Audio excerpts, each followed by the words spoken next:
Arratsaldeon, muy buenas tardes, bienvenidos y bienvenidas a esta tarde de miércoles. Estamos ya a 24 de mayo, mitad de semana, y con ganas de compartir esta segunda parte de nuestros informativos con todos ustedes, tanto en directo como un poquito más tarde, por supuesto en nuestra repetición y por supuesto también pudiendo disfrutar del informativo en nuestras redes sociales, donde ustedes también además son soberanos y también nos ponen comentarios, y eso es importante, contar por supuesto con todo lo que nos cuentan, eso sí, todo siempre, por favor, con respeto y educación, que es lo que pedimos.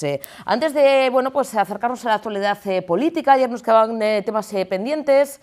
En el Consejo de Ministras y Ministros dimos esa información, esa, vamos a decir, aprobación de esa ley o proyecto de ley de paridad, que luego tiene que ir refrendada en el Parlamento, pero bueno, es un primer paso importante, es uno de los pasos también fundamentales en el tema de la igualdad.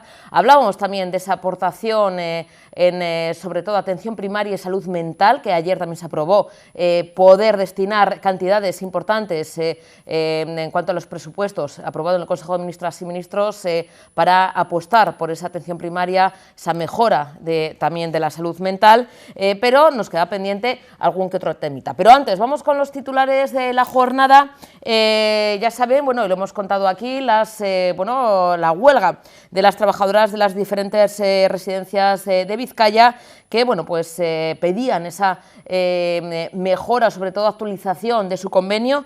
Pues acuerdan ese nuevo convenio, esa actualización, tras 68 jornadas de huelga entre 2023 y 2025, es decir, para los próximos años tendrán un incremento salarial de 340 euros, es decir, pasarán de cobrar 1.460 euros a cobrar 1.800, es una subida, como decimos, importante, y que reclamaban como los mínimos, para poder acordar este nuevo convenio. También, en este caso, seguimos con movilizaciones o con huelgas, en este caso sindicatos de hostelería también de Vizcaya convocan 9 horas de paro para el próximo jueves, si no me equivoco, sí, jueves 1 de junio, son trabajadores y trabajadoras que van a parar ese día, el próximo jueves 1 de junio, a partir de las 7 de la mañana, de 7 a 10, y luego de 12 del mediodía a 3 de la tarde, y también de 7 de la tarde a 10 de la noche. Además, llevarán a cabo una manifestación que partirá ese mismo día en torno a las 8 de la tarde desde la calle Ledesma, en Bilbao, que es una de las calles más importantes, que concentra a varios locales de hostelería, y es una calle muy conocida por el poteo. Y de ahí, que parta esta manifestación, pero hablaremos con los sindicatos y hablaremos también con estos trabajadores y trabajadoras, incluso con el presidente de la Asociación de Hostelería de Vizcaya, si tiene a bien, siempre conecta con nosotros y con nosotras para ver un poquito qué se pide, cuáles son las demandas. Tenemos días por delante, porque recordemos que es el próximo jueves. También el tema del tiempo cambiante, ya lo saben, lo mismo tenemos que salir con el paraguas, que lo mismo nos sale el sol, nos tenemos que quitar el chaleco, poner la rebequita, el pañuelo, la bufanda, las botas catiuscas o salir en tirantes.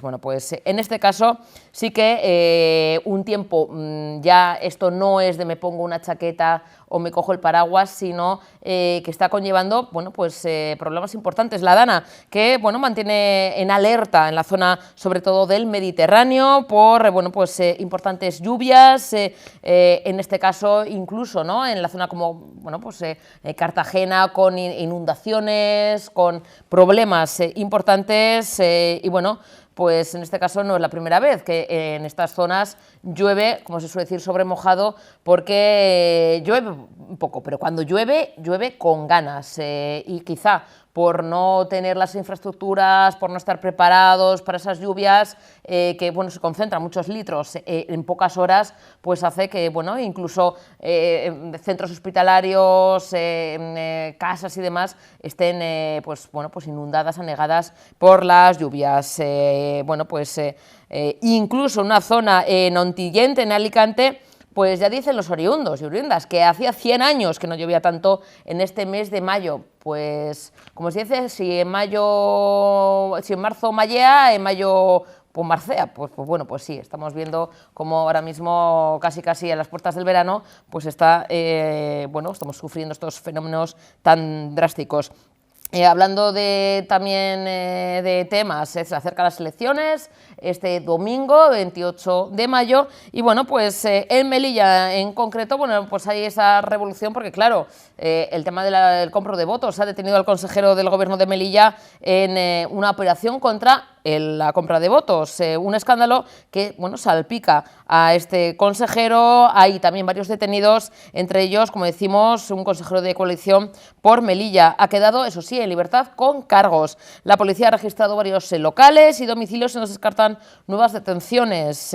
Son 9 personas las detenidas ayer martes por esa presunta implicación en un fraude electoral que se podría haber llevado a cabo en estas elecciones de este domingo, como decimos, elecciones municipales y autonómicas de 28 de mayo. En este caso, dirán, pues si no se han producido, bueno, pues el voto por correo, evidentemente. Hay mucha gente que, bueno, vive fuera, en este caso, de Melilla, no puede acudir o que, bueno, pues tiene la movilidad igual reducida, bueno, y que elige votar, que es un derecho por correo. Bueno, pues hay esa sospecha, bueno, esa operación contra la compra de votos, como decimos, varios detenidos, y uno de ellos se encontraba en el número 3 de las listas de coalición por Melilla, que es Mohamed Ahmed Al-Lal, que igual he dicho mal el nombre, pero una lo intenta. Según informan fuentes de la delegación del Gobierno, en estos momentos hay todavía una operación abierta por la Jefatura Superior de Policía en la que, bueno, se están registrando varios puntos de la ciudad y, bueno, pues hay, como decimos, esa compra de votos por correo, esa opción, ¿no?, que tenemos los ciudadanos y que, bueno, pues es una trama criminal, porque esto evidentemente tiene que ser castigado y sancionado, y que sea un representante político, pues la verdad es que vaya tela, vaya tela. Bueno, y seguimos con política, pero en este caso totalmente diferente, Vamos al Consejo de Ministras y Ministros, como les comentábamos, varias aprobaciones, se celebró ayer el tema de la atención primaria, refuerzo de la salud mental, de la atención a la salud mental, teniendo en cuenta además los hechos sucedidos, acaecidos, ¿no? Sobre todo yo creo que habría que poner el foco en esa salud mental de nuestros jóvenes. De nuevo, ¿no?, una sospecha de intento de suicidio por un joven en Burgos, y bueno, pues las mellizas de Oviedo, pero esto es algo que casi se repite, lo hablamos el otro día con el psicólogo Javier Urra, el primer defensor del menor, por cierto, que tuvo a bien hablar con nosotros cuando no sabíamos el suceso, no se había producido de Burgos, pero es que esto es un goteo continuo, lamentable. Bueno, pues esa atención primaria y atención a la salud mental, también el tema de la ley de paridad, pero también rescatamos bueno, pues la comparecencia de la vicepresidenta, sí, primera y ministra de Asuntos Económicos, Nadia Calviño, que, bueno, pues en uno de esos temas, ¿no?, porque son varios los que se aprueban en el Consejo de Ministras y Ministros, ayer presentaba precisamente en esta reunión un informe sobre los avances en la Estrategia Nacional de Inteligencia Artificial. Saben que está muy, bueno, de moda o muy de actualidad, porque hay muchas voces que dicen que hay que legislar, que hay que controlar lo que se hace o lo que se trabaja con el tema de la inteligencia artificial, que está muy bien el avance, la tecnología, el que, bueno, pues podamos tener ayuda en muchos campos, que nos ayuda la inteligencia artificial, pero que hay veces que hay que poner ciertos límites, No vamos a exagerar ni pensar que va a ser esto como Terminator, que las máquinas van a gobernar el mundo, pero ojo, cuidado, tampoco está de más el controlar y el valorar qué se hace, qué se puede hacer y cuáles son los límites. Bueno, pues en este caso, algo de plena actualidad, Nadia Calviño ha hablado sobre ello, ha hablado también de diferentes inversiones también en este aspecto, y como, bueno, pues siempre está bien recordar, bueno, el Estado español referente también en el tema de la investigación y más de más. Vamos a escucharla. En este Consejo de Ministros he presentado un informe sobre los avances en la Estrategia Nacional de Inteligencia Artificial. Se trata de un asunto de máxima actualidad que ocupa las agendas de los principales foros internacionales, económicos y políticos. De hecho, el presidente Pedro Sánchez tuvo ocasión de abordar este tema en su reunión de hace un par de semanas con el presidente Biden. Algunos empresarios e incluso gobiernos han propuesto una moratoria en el desarrollo de estas nuevas tecnologías. Ayer tuvimos aquí en la Moncloa una reunión muy interesante con el consejero delegado de la empresa que desarrolla la aplicación ChatGPT. El domingo asistí en la Real Academia Española a la toma de posesión como académica de una de las principales expertas de nuestro país en inteligencia artificial, Asunción Gómez Pérez. A diario tenemos noticias y desarrollos en este ámbito. Y como todas las nuevas tecnologías, como todas las revoluciones industriales, se requiere una regulación adecuada para garantizar la seguridad y el buen uso de estas tecnologías en beneficio de la sociedad. Y la presidencia española del Consejo de la Unión Europea, que se inicia en el mes de julio, llega en un momento esencial, precisamente para concluir la negociación de determinados textos normativos, entre los que destaca el Reglamento Europeo de Inteligencia Artificial, que marcarán la orientación europea en el ámbito de la inteligencia artificial en los próximos años. Aunque el público en general ha puesto el foco en esta cuestión solo recientemente, desde el Gobierno llevamos ya 3 años trabajando muy intensamente con una hoja de ruta muy clara para impulsar la innovación tecnológica y social, garantizando que se aprovechan plenamente todas las oportunidades desde el punto de vista económico, desde el punto de vista social, pero garantizando también al mismo tiempo la seguridad, la confianza, la protección de nuestros derechos y valores democráticos en el mundo digital, como hacemos en el mundo físico. Estamos desarrollando esta Estrategia Nacional de Inteligencia Artificial trabajando conjuntamente con las universidades, con los centros de investigación, las administraciones públicas, los agentes sociales, en definitiva, con el conjunto de la sociedad. Y gracias a este trabajo, nuestro país se sitúa como referente europeo en el desarrollo de esta estrategia coherente y humanista de inteligencia artificial. Humanista porque pone en el centro a las personas, orienta la innovación tecnológica en beneficio de las personas, del buen funcionamiento de nuestras economías, nuestras sociedades y nuestros sistemas democráticos.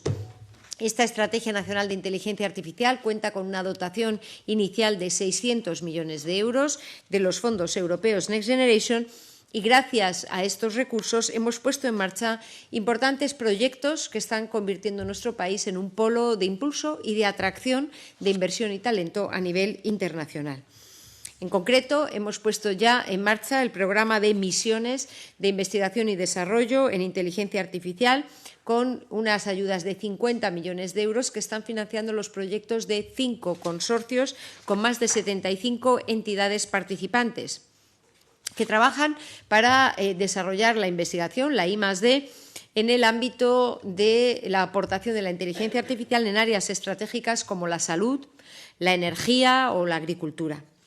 También están en marcha ya las inversiones de 105 millones de euros para 217 proyectos empresariales para integrar la inteligencia artificial dentro de las cadenas de valor económicas. Un 70% de las empresas beneficiarias son pymes, demostrando que la inteligencia artificial no es solo cuestión de las grandes empresas o de las grandes corporaciones. Y tenemos proyectos emblemáticos desarrollados por pequeñas empresas. En Cantabria, por ejemplo, el programa Inarisol, para integrar la inteligencia artificial en la monitorización de plantas solares flotantes.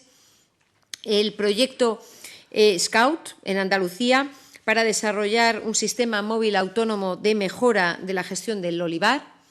El proyecto Blink Learning, aquí en la Comunidad de Madrid, para integrar la inteligencia artificial en la detección de problemas de aprendizaje y la definición de itinerarios educativos personalizados. He dado estos ejemplos solo para entender, para que aterricemos, que entendamos qué tipo de proyectos estamos financiando gracias a los fondos europeos en el ámbito de la innovación en inteligencia artificial. Hemos invertido también 260 millones de euros para desarrollar 13 proyectos RETEC, liderados por las comunidades autónomas en este ámbito.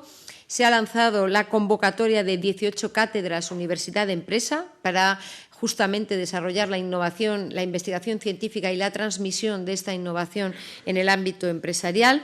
Y con el Instituto de Gobernanza Democrática y el Instituto Universitario Europeo hemos creado la Cátedra de Inteligencia Artificial y Democracia. El siguiente paso será la convocatoria de las ayudas para crear la red de excelencia de inteligencia artificial en nuestro país, con una inversión de 32 millones de euros para impulsar el talento que hay en nuestro país y seguir atrayendo talento internacional. Además de estos programas horizontales, estamos poniendo en marcha proyectos estratégicos singulares. El PERTE de la nueva economía de la lengua, para que la inteligencia artificial entienda y piense en castellano y en el resto de nuestras lenguas cooficiales. El Plan Nacional de Algoritmos Verdes, para que la inteligencia artificial contribuya también a la lucha y la adaptación al cambio climático. El programa Quantum Spain, para crear una red española de computación cuántica, el primer ordenador cuántico del sur de Europa, y el proyecto Spain Neurotech, aquí en la Comunidad de Madrid, para desarrollar un centro puntero mundial en neurotecnología. Y esto explica que hayamos atraído a nuestro país las sedes europeas de grandes iniciativas internacionales como el Centro de Adia Lab en Granada, el Instituto Tecnológico de Monterrey en Oviedo y otros en los que estamos trabajando. Bueno, y seguimos hablando en este caso también de buenas noticias. Siempre es bueno el avanzar, el mejorar, el renovar, el actualizar. En este caso, gracias a ese preacuerdo de Vizcaya y Denda, junto con Cecovi, se va a poder actualizar el convenio del comercio textil que, bueno, no se renovaba desde ni más ni menos que el año 2015, ¿eh? Ya tocaba. Y hay además importantes mejoras. Para contarnos los detalles tenemos a José Andrés Cebrecos, el expresidente de Vizcaya y Denda. José Andrés, buenas tardes, bienvenido.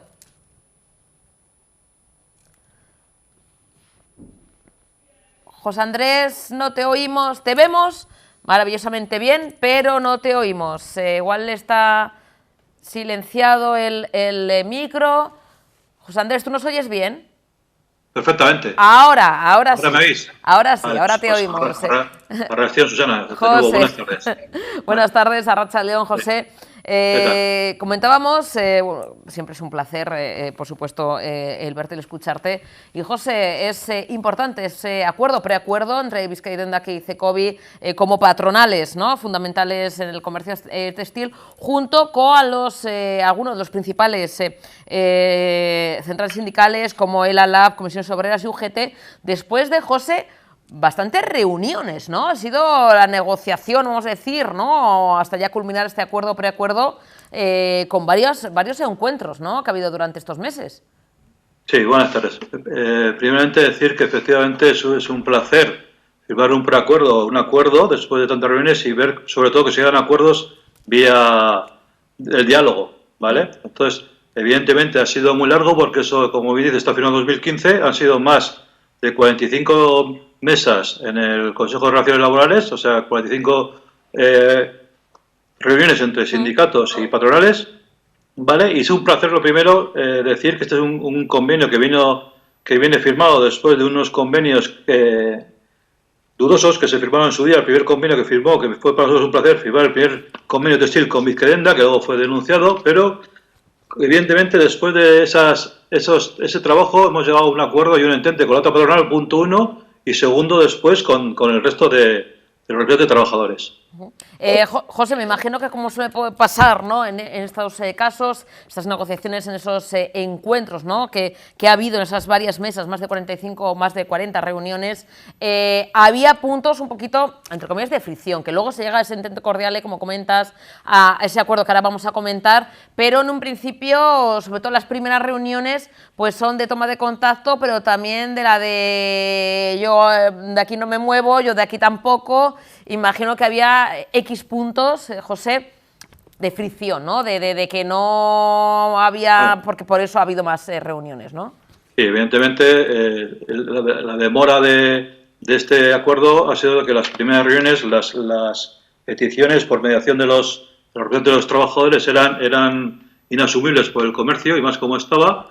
Y luego, aparte de eso, también ha sido una demora porque hemos entrado en un periodo que todos conocemos, en un periodo de pandemia en el cual hemos tenido todos un trabajo extra, que hemos estado dedicados a lo nuestro, pero también se ha ido manteniendo esas reuniones y yo creo que se ha ido conociendo más la realidad de lo que es el negocio. Y hemos llegado a un preacuerdo en el cual yo creo que hemos ganado todos.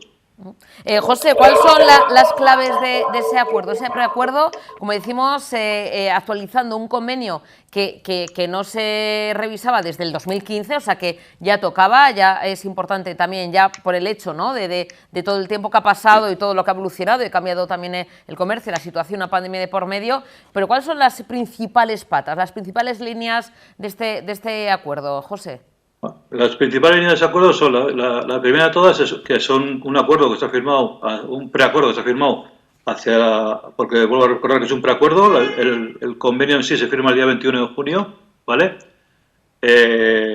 Las principales características es que la vigencia pasa a ser hasta el año 2026, ¿vale? Segundo, las tablas salariales se actualizan en un 12% a partir de abril de 2023, ¿vale? Y para la gente que no haya, para las empresas que no hayan actualizado ningún dato a cuenta de convenios, se tiene que dar una paga única de 1.250 euros a los trabajadores, ¿vale?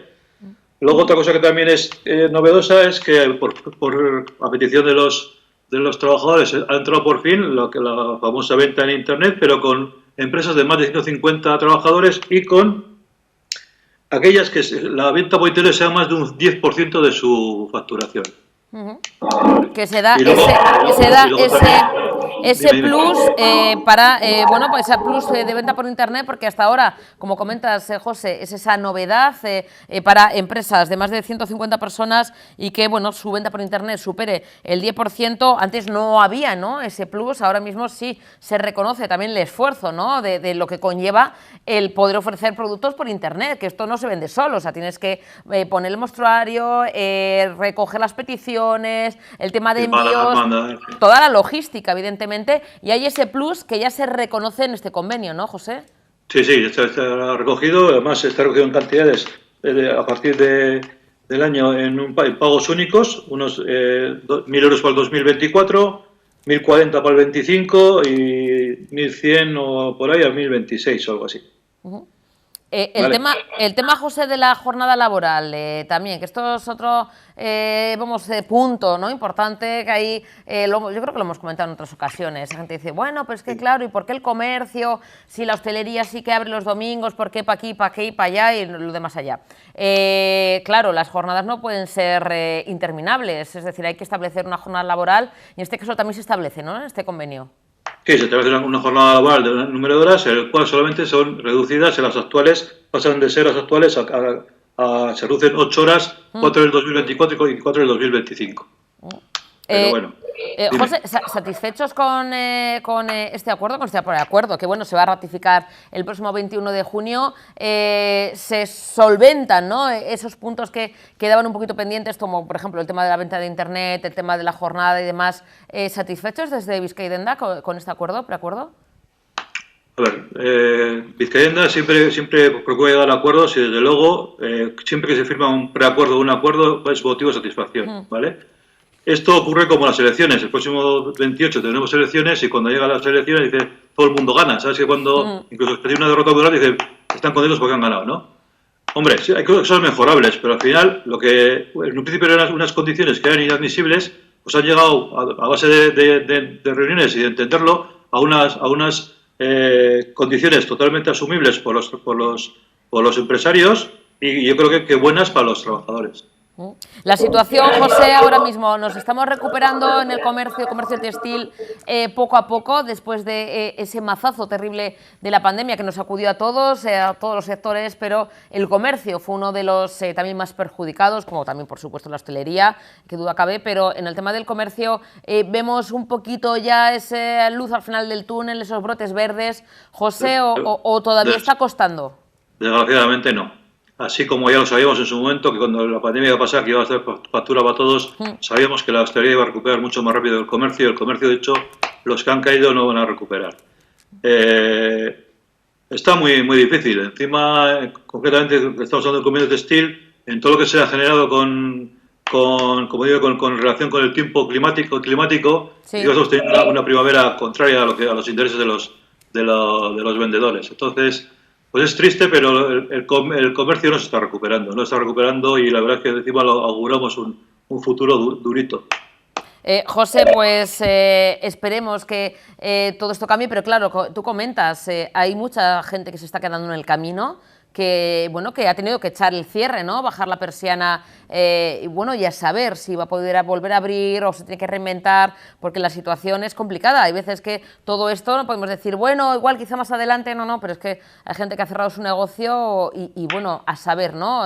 Su futuro incierto, pero ojalá y con el apoyo de todos y todas, José, podamos, ¿no? Seguir gozando de un comercio de calidad que tenemos en Vizcaya, como en todo Euskadi, y que la gente, bueno, pues se quede aquí, que recibamos a los visitantes, que tenemos a grandes profesionales, José, y ahí estáis vosotros también para defender también los intereses, ¿no? De los propios comerciantes, que imagino que también el apoyo es fundamental y ellos también os comentan sus zozobras, sus dudas y su problemática, ¿no? Mira, esta pandemia se ha servido algo es para que la gente ha buscado apoyo donde ha podido. De hecho, Vizcaya ha crecido mucho por motivo de la pandemia, con el boca a boca y con el servicio que hemos dado a los comerciantes. Entonces, les hemos ayudado en todo lo que hemos podido y seguimos ayudándoles. Y, de hecho, pues las negociaciones con diferentes entes, ya sea Gobierno vasco y Diputación, estamos trabajando para formar más, para que los pequeños comercios que están quedándose en el camino, o que quieren hacer el camino, ayudarles en todo lo posible para que no se queden. Y, por supuesto, tenemos que hacer siempre un llamamiento a la ciudadanía, que sepan y que tengan la memoria, que no tengan memoria de pez, y recuerden que hace 4 días estaba todo cerrado y el que les ayudó y que les salvó fue el comercio de cercanía, el comercio que tenían al lado de su casa. Pues José, ese llamamiento queda hecho.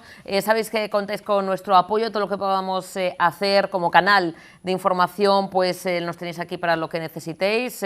Sorionak, por ese preacuerdo, por ese acuerdo que se ratifica ya el próximo mes, José. Y nada, mucho ánimo, de verdad, un abrazo enorme de todo el equipo y lo que queráis, ya sabéis que solo tenéis que silbar. Contamos con vosotros siempre. Susana, gracias. Eskerrik asko. Un besito, José, para ti, la gran familia de Vizkaidenda, y bueno, Sorionak también para CECOBI, para los sindicatos y para sobre todo los trabajadores y trabajadoras del comercio, el comercio textil, que han llegado ya a ese preacuerdo, ese acuerdo que se va a ratificar en unas semanitas. Vamos con los chiquis, los jovencitos, bueno, que han tenido la oportunidad de estar, bueno, no, ser los protagonistas, organizar, dirigir un pleno. Sí, el Parlamento Vasco ha abierto sus puertas a estos jovencitos. Ahí vemos a la presidenta del Parlamento Vasco con los escaños de los diferentes representantes de los grupos políticos. Bueno, pues vamos a decir que han prestado o han dejado ese lugar, ese asiento en el Parlamento vasco a estos jovencitos, chiquis, niños y niñas de diferentes colegios de Euskadi, de Áraba, de Vizcaya, de Guipúzcoa, que bueno, pues han disfrutado y han organizado una sesión plenaria infantil en colaboración con Aldeas Infantiles. Ha sido una jornada muy emotiva, muy bonita. Ahí vemos como la propia presidenta del Parlamento Vasco cede su presidencia a una chiqui, una jovencita, quizá esa nueva generación de presidenta de política vasca. Y vamos a escuchar en primer lugar al representante de Aldeas Infantiles SOS, da las gracias por esta iniciativa, y luego vamos a ver, claro, todo será imposible porque ha sido un pleno como suelen ser los plenos de los mayores. Largo, ha sido un pleno intenso, se ha tocado todos los puntos, se ha votado, pero bueno, hemos tenido que elegir y hemos querido también escuchar a los diferentes representantes de los diferentes colegios, en este caso tanto de Vizcaya como de Áraba como Guipúzcoa. Vamos a disfrutar de este pleno chiqui, como decimos, que ayer mismo tuvo lugar en la sede de la democracia vasca, en el Parlamento Vasco. Muchísimas gracias por permitirnos celebrar un año más este evento donde os vais a convertir en parlamentarios por un día para presentarnos vuestras reflexiones y todo el trabajo que habéis hecho en torno a los objetivos de desarrollo sostenible que este año habéis trabajado, ¿no? Yo también quería, en primer lugar, agradecer a los profesores y profesoras que están arriba, porque sin ellos no hubiera sido posible participar y reflexionar sobre este tema, que en Aldeas Infantiles le tenemos tanto cariño.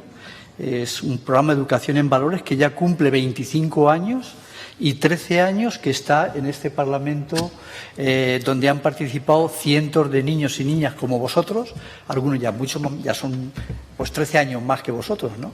Yo le contaba antes una anécdota que en el Parlamento de Andalucía, hace un par de años, se levantó una parlamentaria y dijo: chicos, yo hace unos años participé en el proyecto y hoy soy parlamentaria, ¿no? Un poco lo que ha dicho también nuestra presidenta. Ojalá que algún día pudiera representar al pueblo y a las ciudades donde residís. Bueno, pues nada, en Alianza Infantil estamos convencidos que es imposible pensar en un mundo mejor, en un mundo más justo, si no tratamos de cumplir los objetivos que la humanidad se propuso y que están vinculados a la Agenda 2030 de los Objetivos de Desarrollo Sostenible, ¿no? Estamos convencidos que no podemos ser mejor persona, ni podemos tener una sociedad más justa, ni un mundo más sostenible, si no nos comprometemos todos y todas con la consecución de estos objetivos, ¿no? Este año habéis reflexionado en torno a un valor que consideramos que es fundamental, que es el valor de la responsabilidad, en relación a 3 objetivos: al número 4, que es educación de calidad para todos los niños y niñas del mundo; el segundo, que es igualdad de género, el que es el número 5; y el tercero, algo también que nos preocupa a todos y cada vez más, que es el objetivo de desarrollo sostenible número 13, que habla de acción por el clima, de cómo tenemos que cuidar nuestro medio ambiente para que podamos disfrutarlo y lo puedan también disfrutar las futuras generaciones. Bueno, como ha dicho la presidenta, es el turno vuestro. Nosotros nos vamos a callar aquí. Estamos deseosos de escuchar vuestras reflexiones y luego también de escuchar vuestros compromisos para que estos 3 objetivos de desarrollo sostenible sean una realidad en vuestro día a día, en vuestro colegio, con vuestros amigos, con vuestros padres, y podamos tener una sociedad un poquito mejor de la que tenemos. Azken aste hauetan, erantzukizunaren balioa garapen iraunkorreko 3 helburu lortzeko duen garrantziari buruz aritu gara lanean. Gogoetak eta ondorioak aurkeztuz. Aukeratutako helburuak hurrengoak dira: kalitatezko hezkuntza, genero berdintasuna eta klimaren aldeko ekintza. Lan hori Aldeas Infantiles SOSek duen hezkuntza programaren barruan egin dugu. Horretarako bozeramaileek dakartzaten konpromisoak entzungo ditugu. Arabako Hogar San Jose ikastetxeko Iban Pérez Pradok dauka hitza. Iban, zurea da hitza.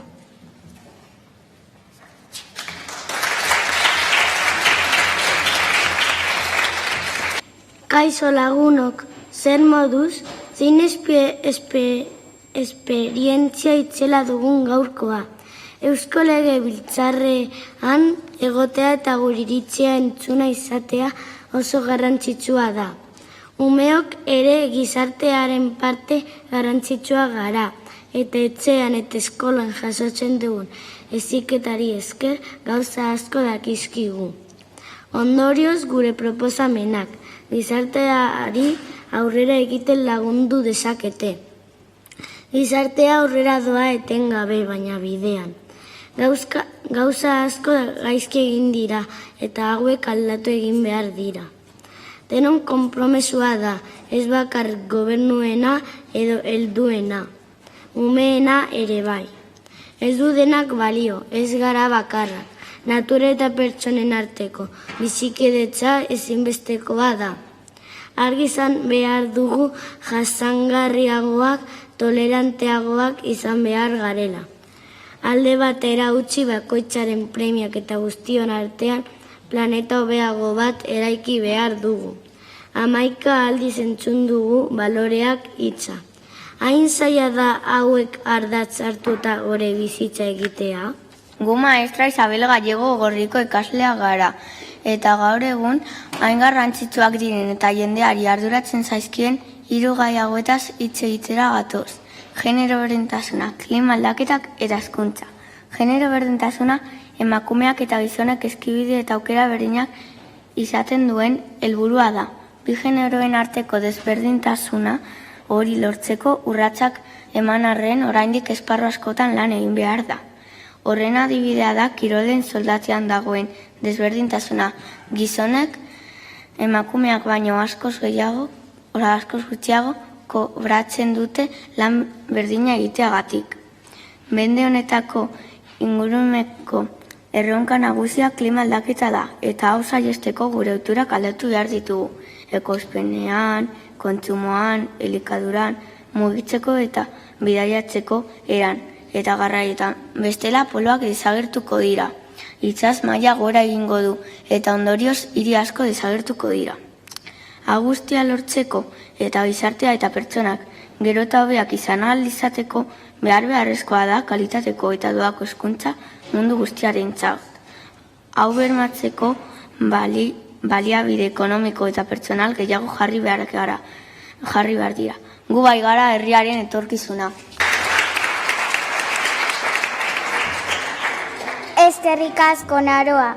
Orain, Irungo Belazkoenea ikastetxetik jarraituko dugu. Urko Bernardiezen txanda da. Urko, hitza da zurea.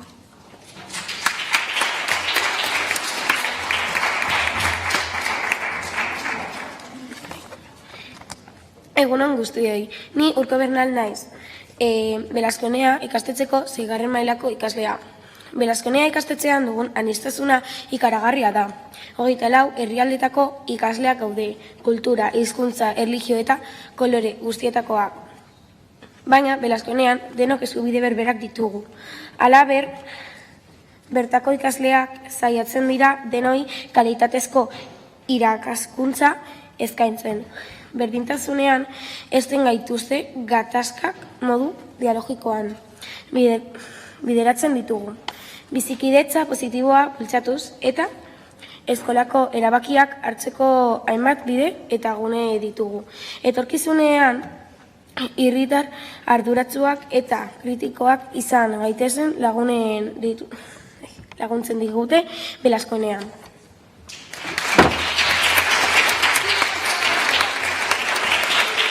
Continuamos en Informativos Tele7. Las dos vidas de Mina Índigo es la nueva propuesta de Alaitz Lezeaga. Alaitz, buenas tardes, bienvenida a Arratsaldeon. Hola, buenas tardes.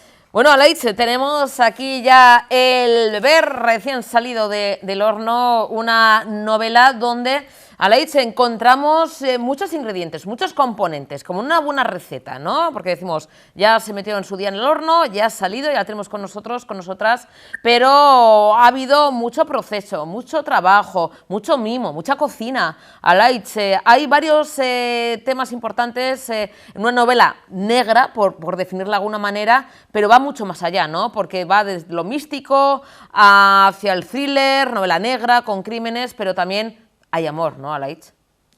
Sí. Yo te diría que es una novela de misterio al estilo clásico, ¿verdad? Y es cierto que tiene todos esos elementos también que tú comentas, elementos que, bueno, que de alguna manera ya estaban presentes en mis novelas anteriores y que los lectores van a poder reconocer, bueno, y también una trama romántica con un peso importante en la historia.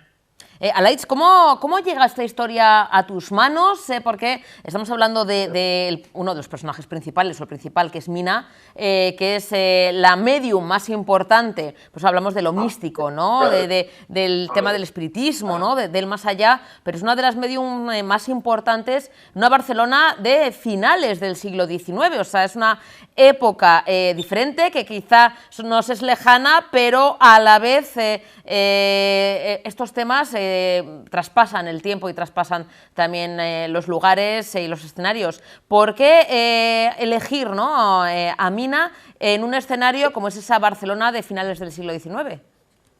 Y es verdad que la percepción, ¿verdad?, que tenemos de los médiums, de las espiritistas a día de hoy es un poco diferente. En aquel momento, a finales del siglo XIX, como tú estás diciendo, eran casi auténticas celebridades, ¿no? De alguna manera las invitaban a cada fiesta, a cada reunión, les consultaban un poco detalles acerca de matrimonios importantes, detalles políticos incluso. Y es verdad que las vemos de una manera muy diferente nosotros con nuestros ojos del siglo XXI.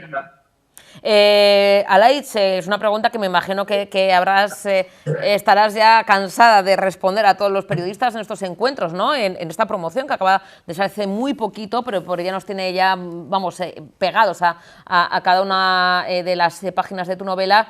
Pero sí, ¿realmente existió una mina índigo? Mina índigo.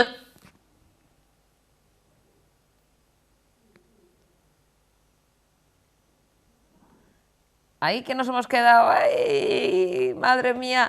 A ver si podemos recuperar, Alaitz, pregunta clave, porque claro, estamos hablando de una época en concreto, en una Barcelona de finales del siglo XIX, en también una circunstancia muy concreta, que también queremos preguntar a Alaitz, a ver si podemos recuperarla, que es la Exposición Universal en Barcelona de 1888. Esto sí es real, esto sí sucedió, aconteció, y un crimen que, bueno, pues que puede poner, ya veremos, en peligro la celebración de esa Exposición Universal, esa, vamos a decir, ¿no?, mirada de todo el mundo hacia Barcelona, ¿no?, hacia el Estado español. Técnico.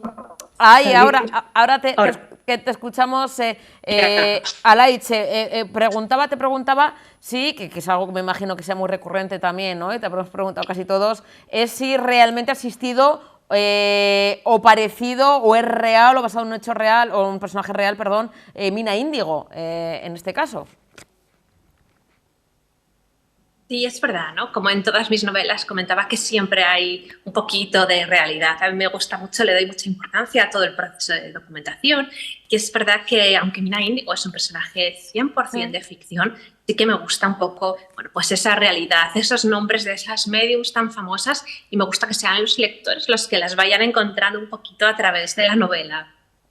Alaitz, comentaba yo mientras recuperábamos que menos mal, porque, ojo, madre mía, he ido ahí, que queremos hablar un ratito más con Alaitz, aunque sé que tienes una agenda súper apretada, pero comentaba yo a los telespectadores, el tema de situar la novela, ¿no?, además de, bueno, pues ese personaje que, aunque no es real 100%, pero sí que tiene, ¿no?, cachitos de esas medium, ¿no?, de esas mujeres, ¿no?, como comentas, importantes, ¿no?, también en el ámbito social y cultural.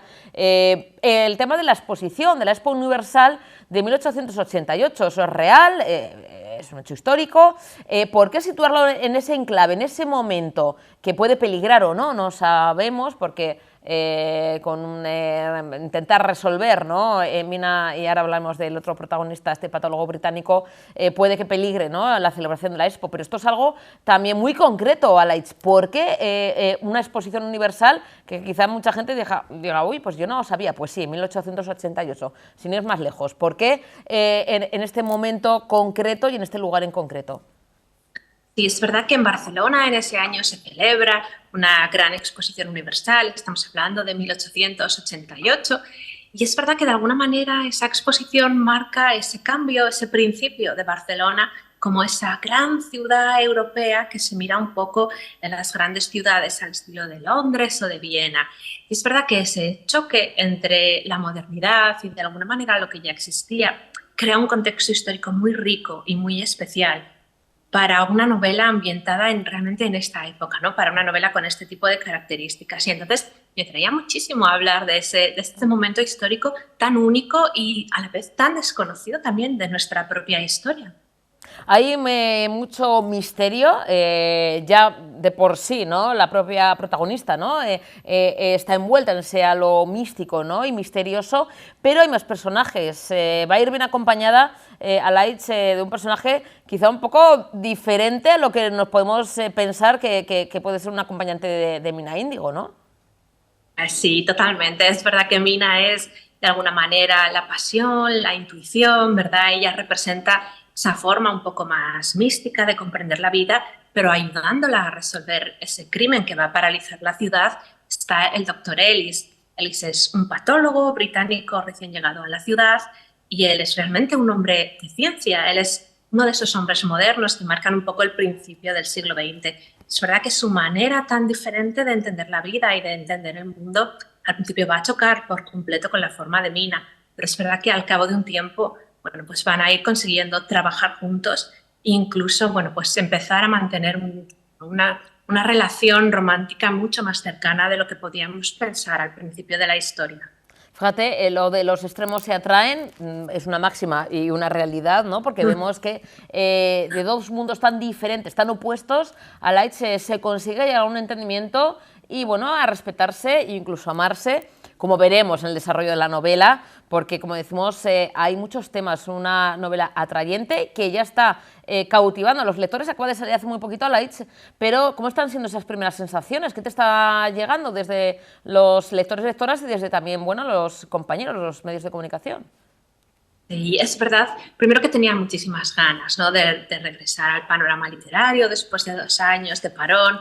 Es verdad que me apetecía muchísimo volver a ese contacto con los lectores y con toda la prensa. Hace muy poquito que salió la novela, pero ya empiezo a recibir ese primer feedback, esos primeros comentarios de los lectores. La verdad es que como autora es muy bonito escuchar que les ha encantado la historia, los personajes, que se han quedado con ganas de más, de seguir, bueno, pues de alguna forma descubriendo esos misterios con Mina y con el Dr. Ellis. Alaitz, eres una gran escritora con estas grandes historias, grandes obras, pero también eres una apasionada de también devorar o leer libros también de otros autores y autoras, ¿no, Alaitz? Porque yo creo que para, primero, escribir bien o intentar contar historias, muchas veces nos nutrimos, es importante también el conocer, el observar, ¿no?, el día a día, pero también historias y cómo, bueno, pues, otros autores, bueno, pues cuentan esas vivencias. En tu caso, Alaitz, yo sé que, claro, dices, bueno, si yo estoy metida, enfrascada en mis novelas, pero ¿te da tiempo también para leer lo que se está haciendo ahora mismo en la novela actual? Sí, es verdad que como autora yo creo que el primer acercamiento al escribir historias siempre es un poco como lectora, o al menos así es en mi caso. Y es cierto, es realmente enorme, como muy intimidatoria. Sigo intentando siempre estar al día de lo que se publica, leer a compañeros, a compañeras autoras. Además me gusta mucho porque también tendemos nosotros los autores como, bueno, a intercambiarnos un poco los primeros capítulos de alguna historia en la que estamos trabajando. Entonces, tener ese privilegio de leer siempre un poco ese anticipo, ¿no?, de novelas que van a publicarse después es justo eso, un privilegio y un honor siempre. Alaitz, fue un buen empujón. ¿Qué supone el haber ganado el premio Fernando Lara en 2021, si no me equivoco, ¿no? Premio Fernando Lara 2021. Alaitz, ¿qué supuso en tu carrera ganar este premio tan importante? Claro, para mí ganar el Fernando Lara con la tercera novela, la ganadora más joven además nunca, es verdad que supuso primero uno de los momentos profesionales más increíbles y maravillosos de mi carrera profesional, sin ninguna duda. Aparte me dio también la oportunidad de acercarme a muchos lectores que puede que de alguna manera, bueno, pues no les hubiera apetecido o no se hubieran sentido, bueno, pues esas ganas de acercarse a mis historias. Y es verdad que Fernando Lara me dio esa oportunidad de llegar a más lectores y que de alguna manera, bueno, pues quisieran conocer o quisieran conectar con mis personajes. Alaitz, como método de trabajo, cuando estás de promoción, ahora disfrutando, ¿no?, en esos encuentros con lectores, lectoras, con medios de comunicación y demás, con todo ese público, ¿estás ya pensando en la siguiente o el proceso es de decir, bueno, voy a centrarme en la promoción, en este buen resultado, en este maravilloso plato, cuando antes hablamos de lo de ya salido del horno, o estás ya dando vueltas, que los autores y autoras estáis ahí siempre con algo, con alguna idea, aunque sea primigenia? ¿Cómo es tu proceso creativo, Alaitz? Sí, yo soy de las que les da vueltas, además, sí.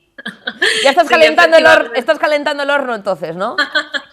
Efectivamente, sí, ya estoy planeando una historia nueva que, bueno, que espero que también de alguna manera pues consiga enganchar a todos esos lectores, claro.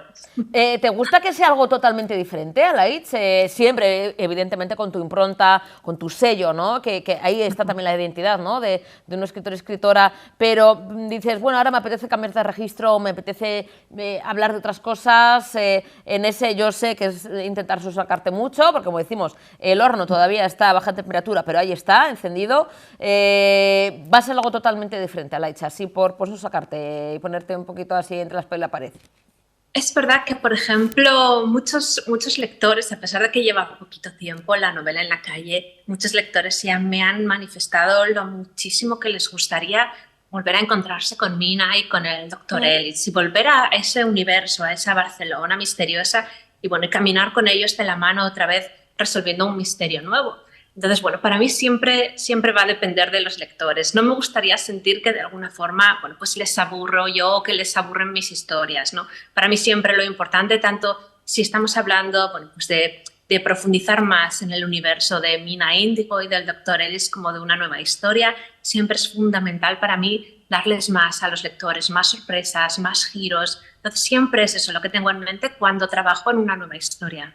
O sea, estamos ante una pareja que tiene futuro, ya no solamente, que ya veremos, en lo sentimental, sino también en resolución de crímenes, de misterios. Puede ser esta nueva pareja de la novela negra, como protagonistas ya resolutivos y que pueden protagonizar entonces más capítulos, Alaitz. Sí que te puedo confirmar que está gustando mucho a los lectores y que igual que a mí me costó de alguna forma despedirme de Mina Índigo y de Ellis cuando le puse el fin a la historia, sí te puedo confirmar que a los lectores les está gustando también muchísimo acompañar a esta pareja en la resolución de ese misterio.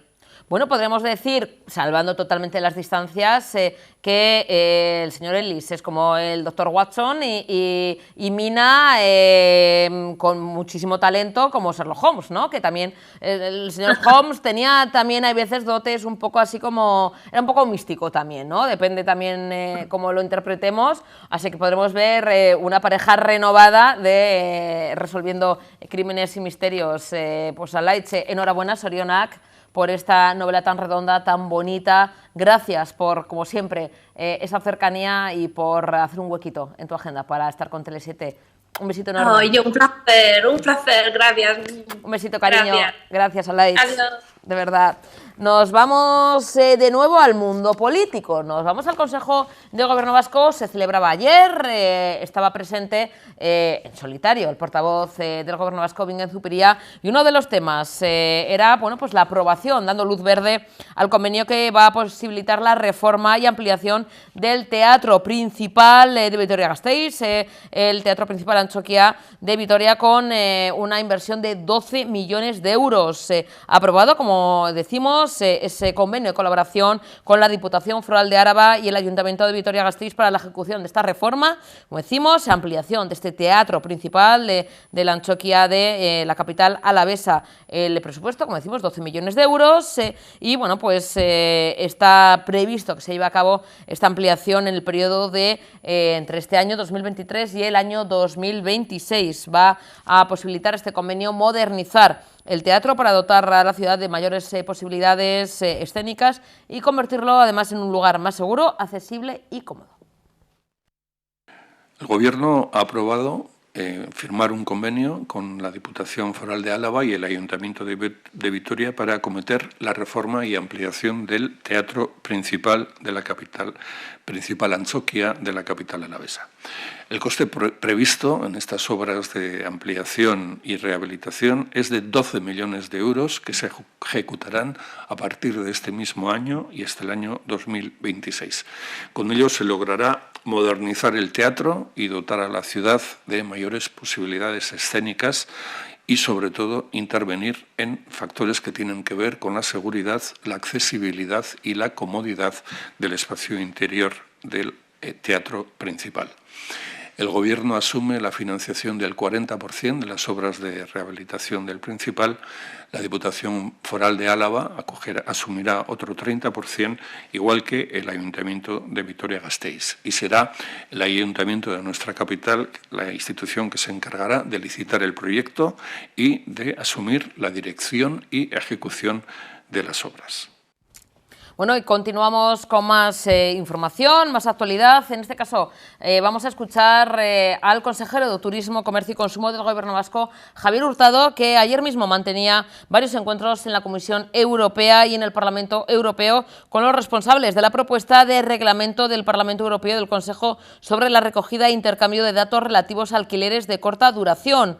Un reglamento que se debate en esta Comisión Parlamentaria de Mercado Interior y Consumidores y que está prevista que se vote en el Parlamento Europeo en el próximo mes de septiembre. El reglamento va a suponer un importante avance para mejorar el control sobre las actividades de las viviendas y habitaciones de uso turístico, ya que su objetivo es dotar a las autoridades nacionales, regionales y locales de herramientas para intercambiar datos con las plataformas en línea. Es, vamos a decir, un reglamento, una oportunidad que no se puede perder para exigir a las diferentes plataformas que incluyan el número de registro de las viviendas de manera obligatoria. La impunidad, en sus palabras, de muchos alojamientos que están actuando clandestinamente se debe a la falta de colaboración y transparencia de las plataformas con las autoridades locales. El control de esta actividad es fundamental y si se hace de manera clandestina, pues se pone en jaque a los diferentes estamentos y desde Euskadi, comenta el consejero, se va a seguir insistiendo en que es absolutamente necesario incidir en que esta normativa tenga carácter europeo. Efectivamente, hemos venido tanto a la Comisión Europea como al Parlamento Europeo para defender la postura del Gobierno vasco de coalición frente al Reglamento Europeo de alquileres de corta duración. Es una oportunidad que no podemos perder y la realidad es que el fenómeno de las viviendas turísticas es competencia de todas las administraciones. Actuamos ayuntamientos, diputaciones, Gobierno vasco y llevamos desde Euskadi tiempo trabajando intensamente para regular y controlar este fenómeno. Ahora bien, entendemos que necesitamos mayores herramientas y una mayor transparencia por parte de las plataformas online y por eso entendemos que es tan importante esta nueva regulación y reglamento europeo. Por eso he tenido reuniones, por un lado, con la ponente, la rapporteur del informe dentro del Parlamento Europeo, que se está empezando a debatir y que esperemos que concluya con unas votaciones en septiembre, también con el responsable de la Comisión Europea, que lleva este dossier y que hizo la propuesta por parte de la Comisión, y lo que hemos trasladado básicamente son tres reivindicaciones. En primer lugar, endurecer las exigencias a las plataformas online para que, por ejemplo, entre otras medidas, incluyan el número de registros en sus anuncios. En segundo lugar, hemos pedido clarificar el régimen sancionador para que las autoridades competentes, en este caso la Comunidad Autónoma Vasca, tengamos capacidad para sancionar a estas plataformas online en caso de incumplimiento del reglamento. Y en tercer lugar, hemos pedido acelerar la puesta en marcha del propio reglamento. Cuando entre en vigor, hemos pedido que se acelere en 6 meses frente a la propuesta de la Comisión en 24 meses. Por lo tanto, entendemos que es necesario, es importante este reglamento europeo, creemos que va en la buena dirección, pero que tiene que ir más allá. Necesitamos de este reglamento armonizado para que todos los que actuamos en el fenómeno de las viviendas turísticas podamos actuar con mayor eficacia y mayor contundencia en su control. Bueno, lo que queremos es que se clarifique en ese propio articulado las exigencias a las propias plataformas. Por un lado, hay exigencias a los anfitriones, que también compartimos, pero creemos que se tiene que ser más contundente con las plataformas online a la hora de exigirles tanto el intercambio de información, que creemos que es positivo, pero como le digo, que esa obligación quede escrita con mayor contundencia, tanto en el número de registro como otros requisitos que tienen las plataformas. Los datos son positivos, hoy hemos conocido el caso de agroturismos, ayer tuvimos de hoteles, y lo que muestra es lo que ya preveíamos conjunto con el sector. Un muy buen mes de abril, hemos tenido unos datos muy positivos. Es verdad que la Semana Santa ha sido prácticamente igual que el año anterior, que fue de récord, pero aún así se han aumentado tanto las entradas como las pernoctaciones fuera del periodo estival concreto, con lo cual es positivo, porque quiere decir que se ha extendido por todo abril, siguiendo con una estrategia de desestacionalización. Bueno, y hoy es el Día Nacional de la Epilepsia para contarnos cómo está la situación y sobre todo la atención necesaria en todos los sentidos, pero en este caso para poder trabajar en la mejora de la calidad de vida de las personas con epilepsia. Tenemos a Sonia Tranche, ella es vicepresidenta de la Asociación Vizcaína de Epilepsia. Sonia, buenas tardes, Arratsaldeon. Hola, buenas. Pues es un placer estar con de nuevo. Nacional de Epilepsia.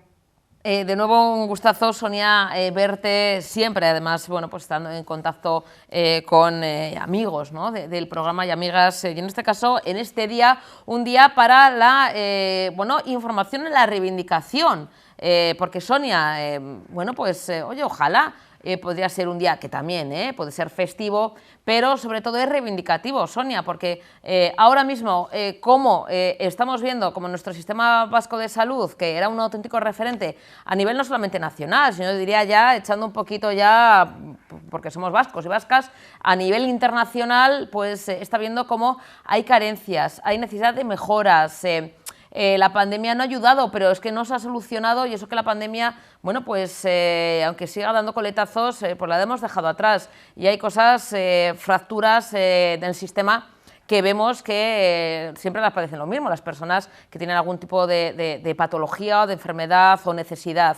Sonia, ahora mismo, en este Día Mundial de la Epilepsia, ¿cuáles son los principales o el principal caballo de batalla que tenéis las personas enfermas de epilepsia? Pues, Susana, tú lo has explicado muy bien, la verdad. En este día lo que queremos es reivindicarlo, ¿sabes? Que se haga visible.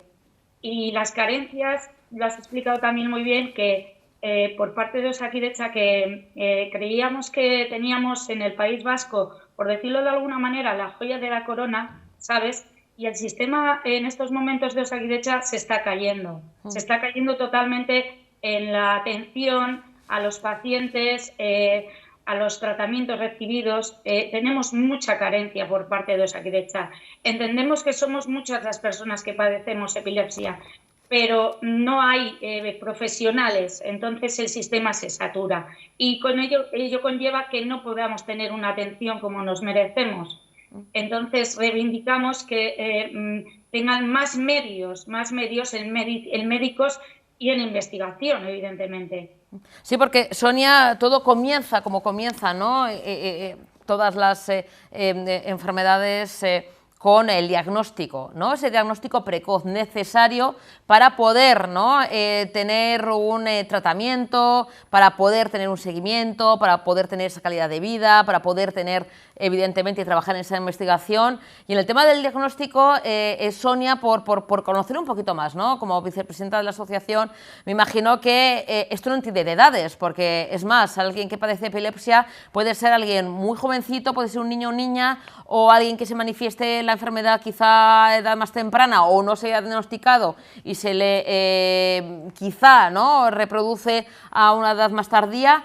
¿Cómo es el tema del diagnóstico, Sonia? Que me imagino que es fundamental también para un buen tratamiento, ¿no? Efectivamente, Susana, el diagnóstico es fundamental para poder tratarlo. Esta enfermedad, este trastorno neurológico no entiende de edades. Entiendo de que pueden ser bebés, porque pueden ser genéticos hereditarios, pueden ser en adolescentes, pueden ser en cualquier edad. Puede que no hayas tenido una crisis nunca y en la adolescencia, en la madurez. Por eso digo que el diagnóstico que nos puedan hacer de esta enfermedad, que no sea tardío, ¿sabes? Que sea un diagnóstico claro, pero en estos momentos no tienen los médicos para darnos un diagnóstico. A veces es tardío. Y como tú bien dices, puede ser niños, adolescentes, mayores, y cada vez se va viendo que es más gente joven la que lo está padeciendo. Pues quizás también por el modo de vida que están teniendo los adolescentes, al tener una vida que no es equilibrada, quizás por el consumo de alcohol, de otro tipo de sustancias.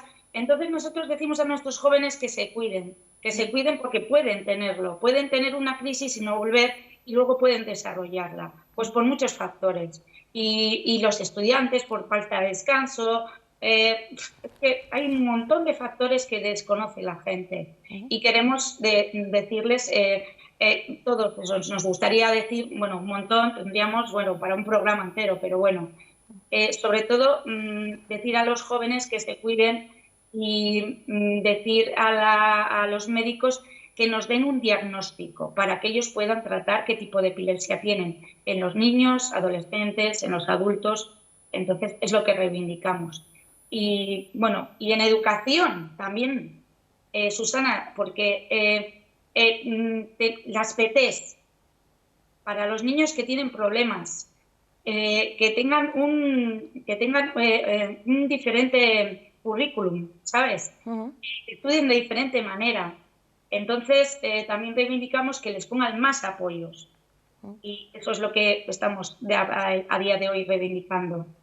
Sonia, ¿sigue habiendo todavía a día de hoy cierto desconocimiento o incluso, podemos decir, entre comillas, incomprensión? Porque es una enfermedad que me imagino que hay diferentes grados, se puede sufrir un ataque o ataques continuados o no reproducirse en tiempo o estar latente, hay diferentes, como comentas, factores, Sonia, pero también, como pasa en otro tipo, ¿no?, de enfermedades, hay veces que la sociedad, al no conocer el desconocimiento, pues a veces hace que no comprendamos o nos dé miedo y no tratemos como hay que tratar la epilepsia. Ha habido casos, Sonia, corrígeme si me equivoco, yo sé de casos, algunos se denuncian, otros no, pero que a una persona le ha dado un ataque epiléptico y lo han considerado que una persona pues estaba drogada o borracha, no han llamado a las asistencias porque pensaba fíjate, está haciendo el tonto, y es un ataque epiléptico. Y claro, si no se actúa,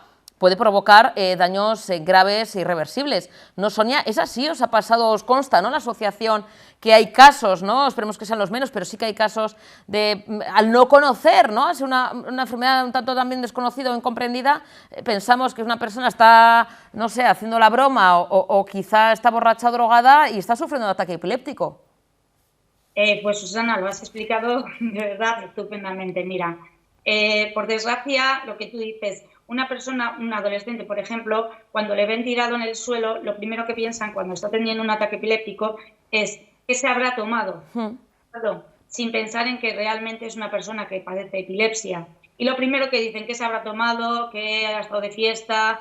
Y no, y lo que hay que mirar es que realmente es una persona que tiene epilepsia. Y la gente lo que no entiende es que dice, bueno, pues le deja, pues lo que dices tú, sin atender. Realmente hay un grupo de, por ejemplo, de amigos que saben lo que tienen y les dicen, no, es epiléptico. Y entonces es cuando actúan. Entonces hay que saber muy bien y concienciar a la sociedad lo que es un ataque epiléptico, que todavía a día de hoy es el gran desconocido, por desgracia. Y la actuación de la que se hace ante una crisis de epilepsia tampoco es la correcta. Hay un protocolo a seguir y es muy sencillo, son pasos muy sencillos y se podrían evitar, lo que dices tú, muchos males mayores, por ejemplo, entrar en un estatus, ¿de acuerdo? Siguiendo unas normas que son tan básicas como poner a la persona en una posición de seguridad que es de lado y liberar lo que es la boca y así no meter nada en la boca, porque eso, vamos, es una aberración. Cuando ya pones a la persona en la posición de seguridad que es de lateral, la boca se libera. Entonces, apartar lo que le puede hacer daño, las gafas, poner algo debajo de la cabeza, en el suelo, apartar todo y no intentemos parar la convulsión, ¿de acuerdo? Intentemos que la persona que está convulsionando deje de convulsionar. Mirar el tiempo también es importante para poder avisar a los sanitarios si dura más de 2 minutos.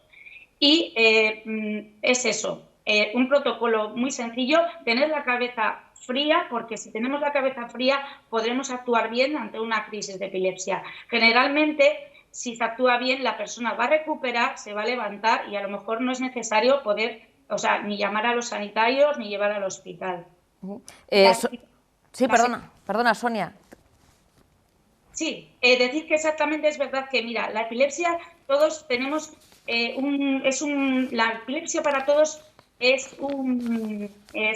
tenemos un patrón, pero todos somos de una manera diferente, tenemos una epilepsia diferente, pero la epilepsia es convulsiva o con ausencias, ¿sabes? Entonces hay que saber también cuando una persona tiene una ausencia, que es cuando una persona, por ejemplo, se ha quedado como en un stand-by y se ha quedado ahí como que estaba despistada y lo que ha tenido dicen, uy, es que tu hijo es muy despistado, por ejemplo, en el colegio. No, resulta que tu hijo a lo mejor lo que ha tenido es una ausencia. Entonces, pues es convulsivas y con ausencias. Esos son los tipos de epilepsia. Luego cada persona sí que es verdad que reaccionamos de diferente manera en un ataque epiléptico.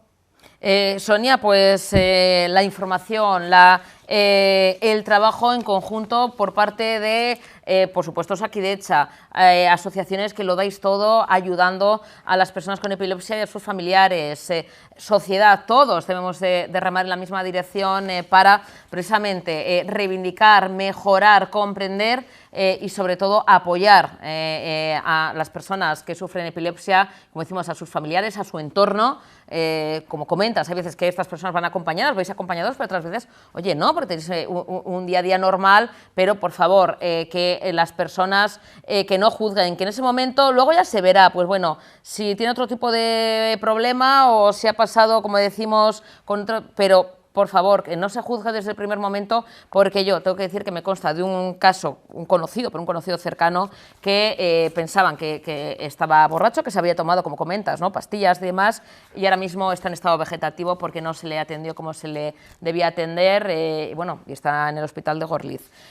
Sonia, volvemos a hablar cuando tú quieras, ya que hemos retomado esa normalidad, aunque nos vemos así a través de Zoom, pero yo siempre muy pendiente de todo lo que contáis, y lo dicho, que en Tele7 siempre estamos para informar y para apoyaros en todo lo que necesitéis. Sonia, hoy el Día Nacional de la Epilepsia, pero también el resto de los 364 días del año. Muchas gracias, Susana, porque siempre hemos podido contar con vosotros y os lo estamos muy agradecidos. Y a día de hoy, pues eso, que deciros que la gente se conciencie de que la epilepsia es un problema que lo puede padecer cualquier persona, por desgracia, en cualquier periodo de su vida. Entonces, que no lo olvidemos y no olvidemos a la epilepsia y que en este barco remamos todos. Eso es. Un besito, Sonia, de verdad. Es que ricasco, de corazón. Cuídate mucho, cariño. Agur. Vamos a la inauguración por parte del consejero de Educación, Joaquín Bildarratz, del Gobierno vasco, de los cursos de verano. Se ha presentado esta misma mañana, impulsados por el departamento, que él dirige, por el Departamento de Educación. Ha sido junto con la directora académica de los cursos de verano, Itziar Alcorta, donde esta misma mañana se ha presentado esta 42 edición de los cursos de verano de la UPV, de la Universidad del País Vasco. En la presentación, como ven, que se ha desarrollado en el Palacio de Miramar, en Guipúzcoa, bueno, pues ha intervenido el propio consejero y ha explicado que el profesorado constituye el objetivo y el eje central para el Departamento de Educación a la hora de organizar esta programación. Vamos a escuchar sus palabras. El título del ciclo impulsado por el Departamento de Educación ya explica cuál es nuestro objetivo, que no es sino aprendiendo para enseñar.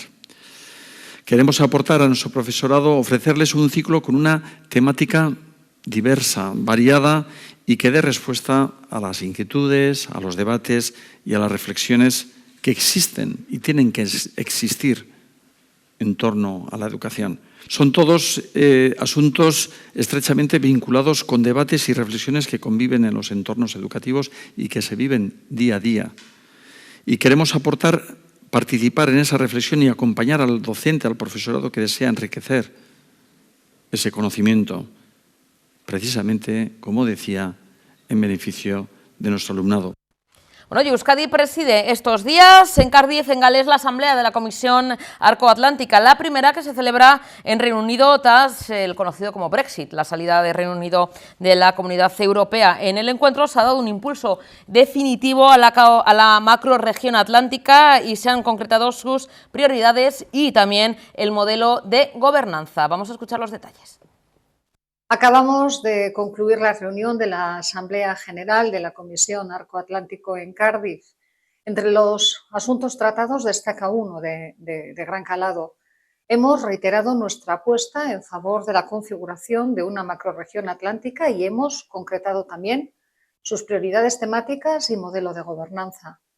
A partir de este momento ya corresponderá a la Presidencia Española de la Unión, a quien vamos a dar traslado de esta declaración, dar un último impulso a este proyecto para lograr que el Consejo Europeo mandate a la Comisión la creación de esta macrorregión.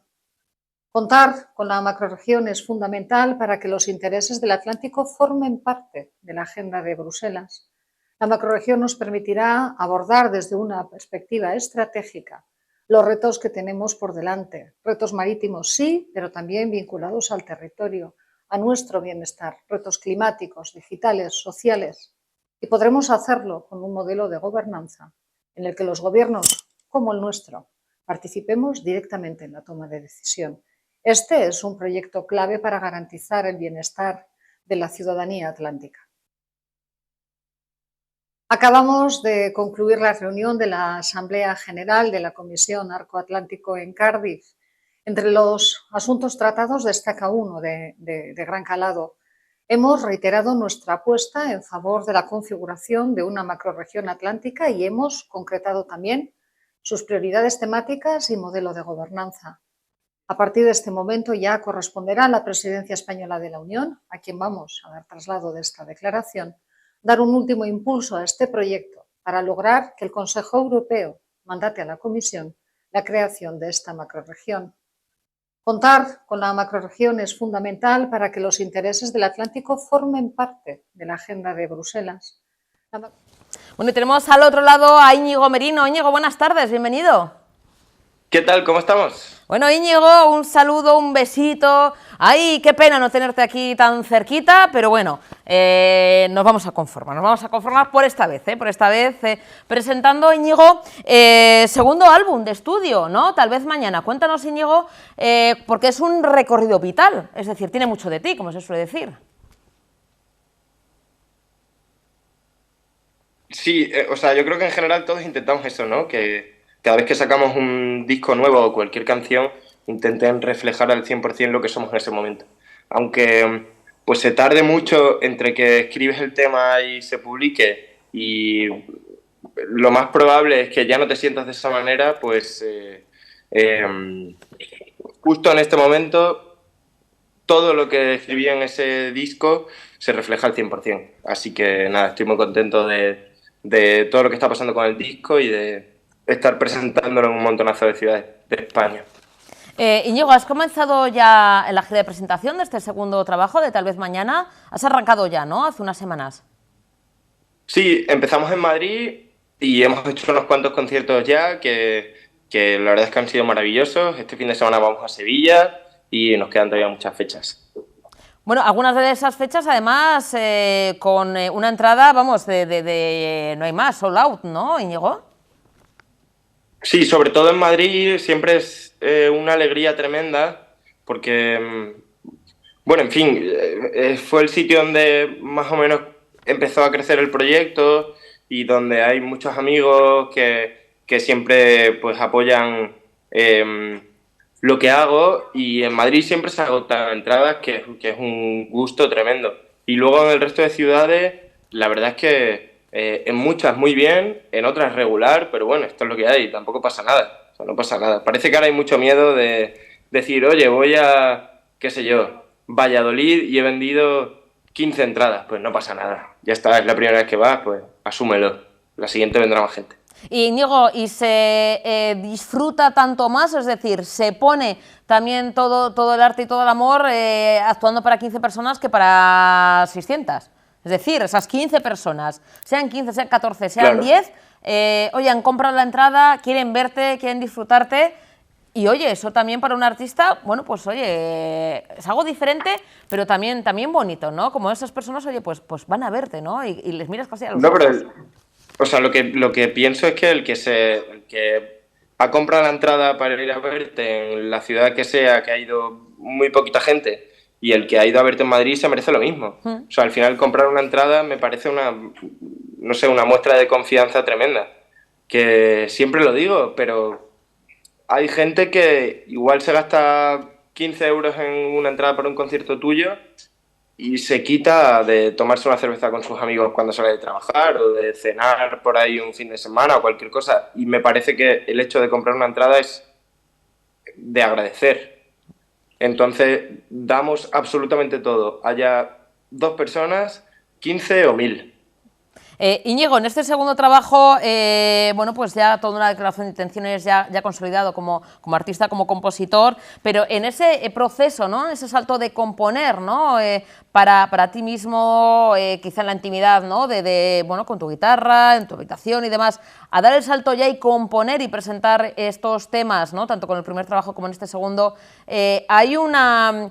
Vamos a decir, se tiene que quitar uno el pudor, ¿no? Porque siempre decimos, ¿no? Los artistas tienen ese cierto grado de timidez y el poder contar tus historias en un principio para ti mismo, pero luego que lo estén escuchando millones de personas, yo no sé, eso, Íñigo, a uno le cambia, da ese primer momento de eso, de timidez, de pudor, pero luego ya lo veis como parte del trabajo, evidentemente.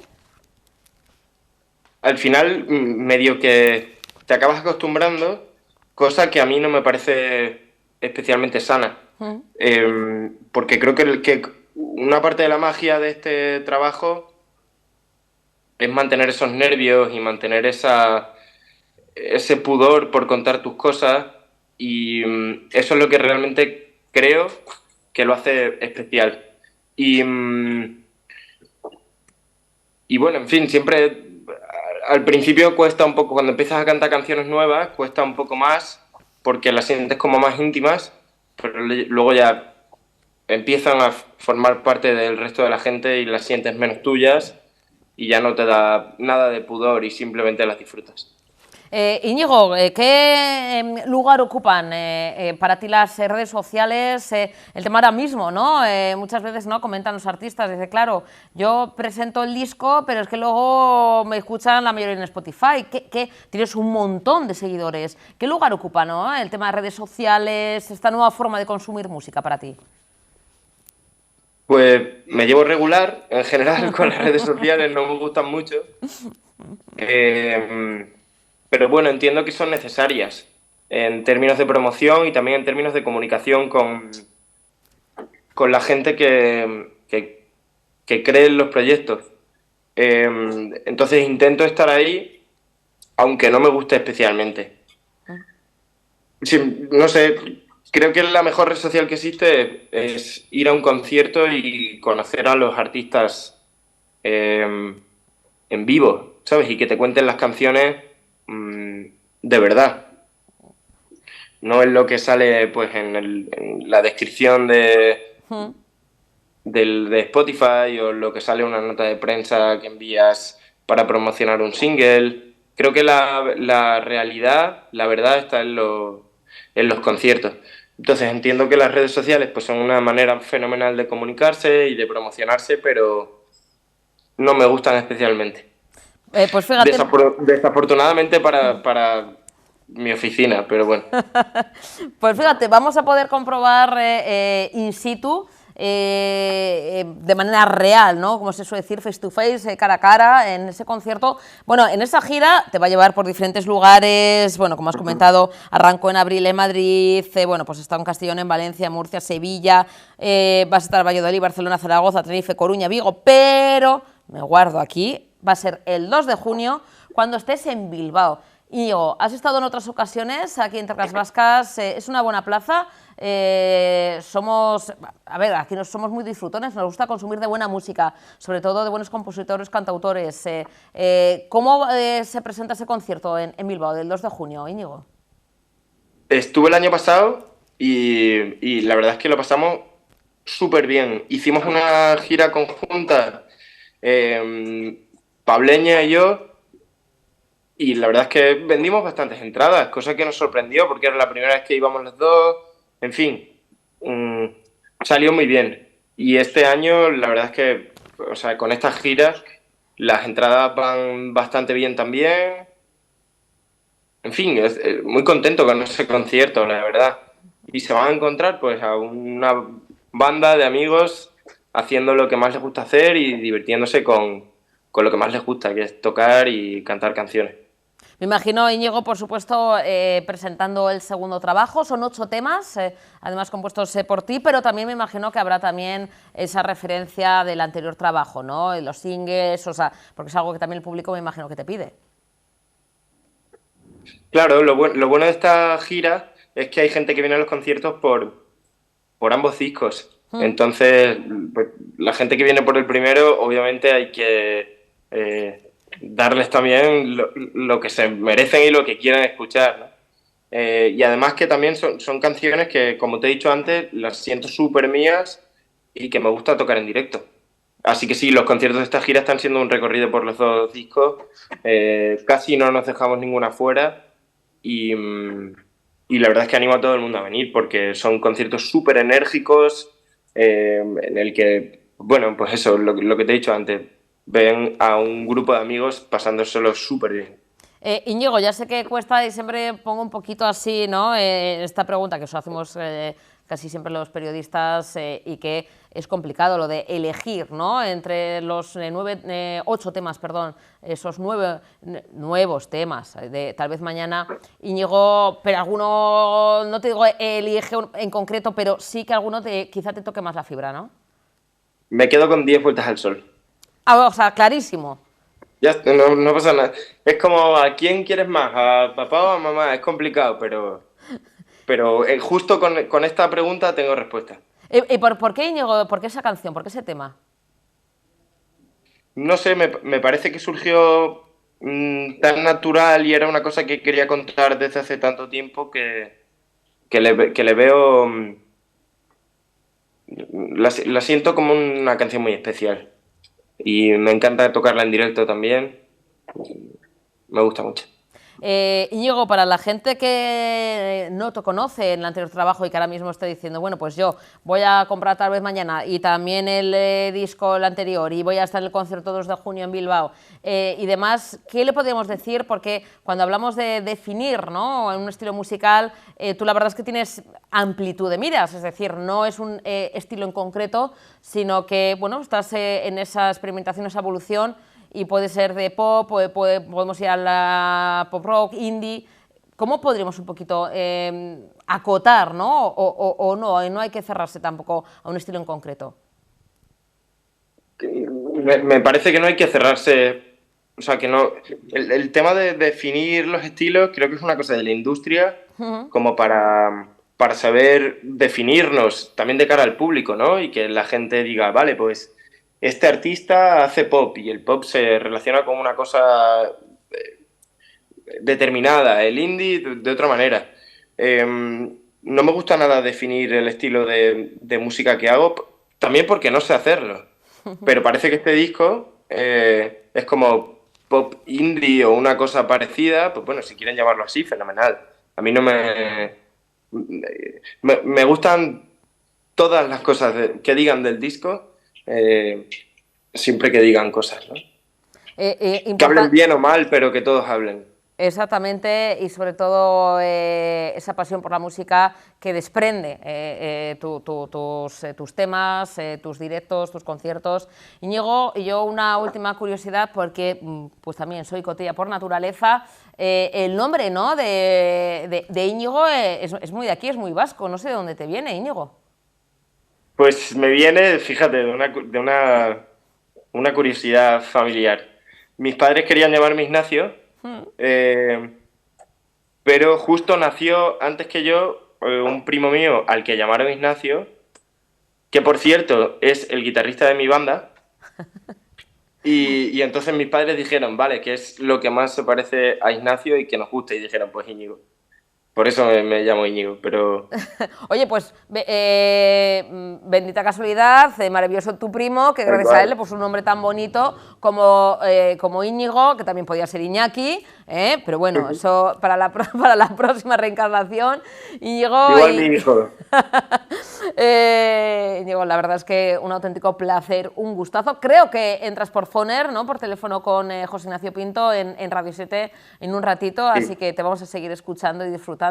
Íñigo, un placer. Lo dicho, nos vemos el 2 de junio por cierto, en Bilbao, ¿dónde es, Íñigo? En la Cotton Club. Perfecto, buen lugar, una sala referente en esto de la música, en los conciertos en directo, así que nadie se lo pierda el 2 de junio. Íñigo, un besazo enorme del corazón, es que casco, gracias. Un beso. Un besito, chao. Nos tenemos que marchar, mañana volveremos con más temas, con más información y con más sorpresas, como siempre, aquí en Tele7, en su casa, donde si no, pasamos una tarde de miércoles, mirarte, agur.